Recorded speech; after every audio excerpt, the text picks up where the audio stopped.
Have you ever wondered why there are huge daily swings in the stock markets of the world? Is there an outside force manipulating the world economy? Well, the new political thriller called The Conversion Prophecy explores these questions and more. And author Michael Solomon, he is a former NYPD special investigator and intelligence officer to the U.S. State Department, and he joins us now with an inside look at his new novel. How are you, my friend? Good morning. How are you this morning, Sean? Doing very well. Let's talk about this book. It's the Conversion Prophecy. And some of the theories it suggests, it's about who's in charge, really in charge, of the world economy. Explain this. Well, what I've developed was a theory which is unbelievably so, is coming true as we speak. A lot of things that I've outlined in the book that are happening. And basically it deals with 4 ways to defeat a nation without an army. One of them is through the economy.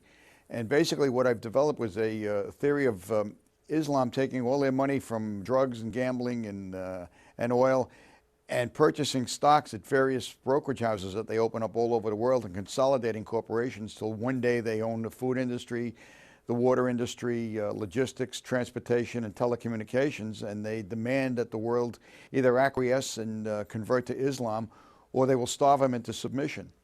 And it takes place 20 years from now, but things that I've outlined in the book have come true. I mean, it's surprising. For example, I talk about Verizon in the book becoming the only telecommunications company in the world and owns the internet. And what do they do after the book comes out is they buy AOL and they're looking to go after other companies.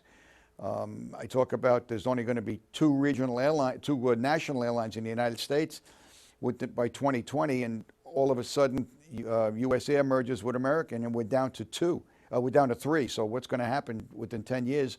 They could immediately buy up the other one and we'll be back down to 2. So it's frightening what's happening, but the food industry, Heinz and Kraft merge, and Cisco and Cheney Brothers are looking to get together, and Conagra probably wants to buy it all. So the question is, does anybody really know who these CEOs are? Are they converts to Islam? Are they sympathizers, or what are they doing? And they buy up enough stock just to fly under the radar, consolidate it, and wind up owning all these corporations and sectors in the economy. So obviously this is a pretty sensitive subject. What inspired you to write about this in this moment in time? Well, what happened was about 4 years ago, I wrote an article on the 4 ways to defeat a nation without an army, one of them, again, being economics. And then during the bailout, the Saudis purchased 4.9% of Citigroup's stock for a $13 billion loan at 11%, and it's the first time Sharia-compliant finance came to the United States. The Palms Hotel in Vegas was purchased by a Muslim family, which is totally against the covenants of the Quran. And I said, what's going on here? Why are they getting involved in corporate America? And then I suddenly put 2 and 2 together, and I said, you know what?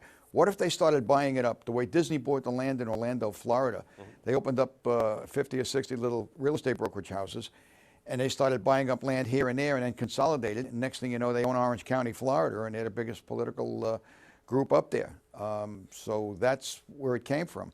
But the Conversion Prophecy does have a happy ending. After all, it is a novel, and a novel's a fairy tale. so we did put a happy ending in it. 1984 was a novel, too. And, well, we live it now. It's crazy. Yeah, exactly, right, exactly. So, I mean, you spent a lot of your career... So it was a... No, I'm sorry. You spent a lot of your career in the intelligence field. I mean, did any of that go into this writing? I mean, is it a novel, but there's a little kind of silver lining of truth within it? There's a little bit, but you know, as a detective in New York City, I was assigned to the intelligence division for a while, and I was on loan to the State Department for a couple of months. I was doing embassy duty, not really in the embassies, but I was bodyguard for the Shah of Iran, believe it or not, back in 1970 when he would be in New York. Mm-hmm. And in 1975, I was doing some intelligence work helping to negotiate a treaty between the U.S. and Turkey. So I know a little bit about what's going on behind the scenes.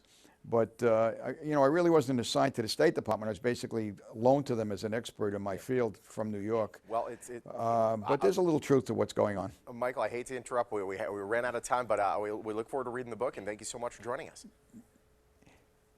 Well, I appreciate it. Thank you very much, Sean. It's a pleasure being with you. The Conversion Prophecy. It's the latest thriller by best-selling author Michael Solomon, and if you want to learn more, check out the website on your screen. Dow.